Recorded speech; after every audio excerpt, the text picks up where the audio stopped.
Okay, so ganda lang siya kasimple. Since lang sa camera, medyo malabo dahil puno na yung ano natin. So ito na yung sa keyboard niya para sa so pagkatapos yan, bunot mo na siya. Okay na. So, ayan. Okay, so basic pointers pa rin. Magtatanggal kayo nito. Nasa likod po yan. Ayan o. So, ano siya, tawag yan yung assembly. So, ang gagawin mo dyan, gamit na lang screw dito para matanggal mo itong kakapitan ng ano.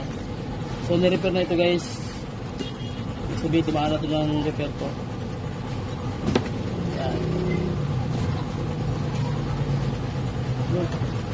So, tanggal na. So, wala na siya. So, ngayon, nangyari, ito na siya ngayon. Ito na siya. O, diba?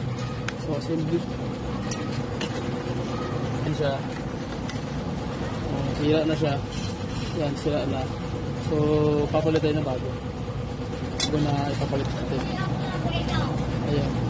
Ford, Faith and Thailand. Mas mura kasi dahil kung sa kasa to, pinakababa to, 8,000 o 10,000.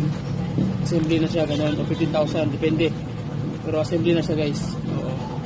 So, yun, Thailand lang natin. Ito lang binili natin. So, meron naman siyang housing. So, mangyari, ganyan ang mangyari. May kasama ng pin yan.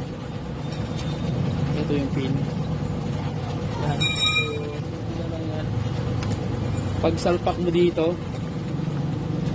picture mo, Brad.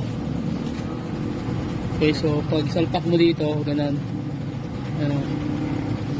So, diretso yung pin sa taas. Ayan o. Plastic lang din yung pin. Ayan o. Pag salpak mo, ayan o. Naka-built-in yan. So, ayan. Ito, nagkakalaga lang ito ng mga 3,800 to 4,500 yung price. So, binili ko ito, 4,000 ang bili ko nito. Okay. So, medyo mura. Okay, mahalaga, ano. Kaya, tapos sasalpak mo lang dito yung pin. Okay na. So, ayan na siya. Okay, so, gagana na siya. Okay, so, tapos na natin yung ilagay. So, ang gawin natin, ibabalik na natin ito guys. So, go play. Okay, so, kakabit na natin yung binili natin. Kita nyo, assembly. Oh. Yan. Tapos lalagay ka ng 2 bolt pang dito. Okay. So, lagay tayo ng bolt guys. Yan. Okay. Tapos, sa kabila, ganun din.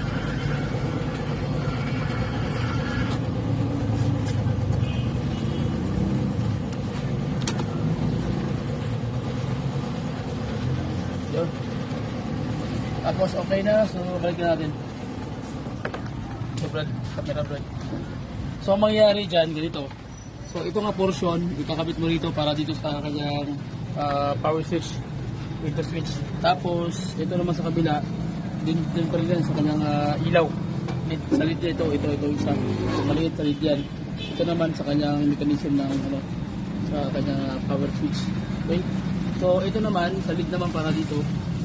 Kanyang sa side ng kanyang power handle. Then ito naman sa kanyang mechanism niyang lock dito. Ayan. Ito naman sa kanyang PG. Okay, so kakapin natin guys.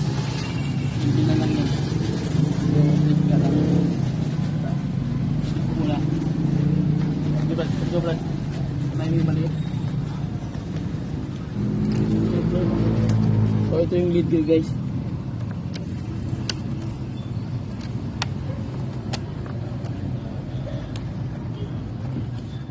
Klaro, isasabit na natin ito guys. Dito guys. Dito. Dito. So ito kailangan aakma siya doon. Hihilain nyo yan. Dito. Okay. So sige. Sampak na. So ayan guys. So ikakabit mo dito yan. Ito. Yung maliit na ito. Kailangan sumabit na dito sa may ano niya. Ngipin. Okay. Tapos may siyang guide dito. Ayan. So, tutuhog mo sa lalim yan. Ganun siya mangyari. Ganyan o. Yan. Tapos, banti. Sige, tulak ko Brad.